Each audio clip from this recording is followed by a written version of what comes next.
په المانځه کې اووه شیان واجب دي.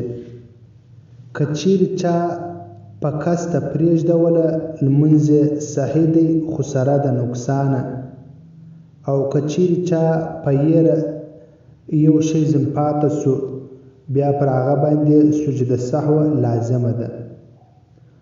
اول الحمدلله ویل، دویم واجب دا دی اوله ناسته، دریم واجب د لمانځه په اخره ناسته کې التحیات ویل، څلرم واجب د لمانځه امام به قرات په زوره وایي په هغه لمانځو کې چې په هغه کې قرات په زوره ویل کېږي. پنځم واجب د لمانځه دا دی چې امام به قرات سوکه وایي په هغه لمانځو کې چې په هغه کې قرات سوکه ویل کېږي. شپږم دعا قنوت یعنی اللهم انا ویل په وتر کې دا واجب دی. اووم قراروالی د رکنو دی چې هر رکن پر خپل ځای کوي او په ترتیب سره به کوي، دا واجب دی.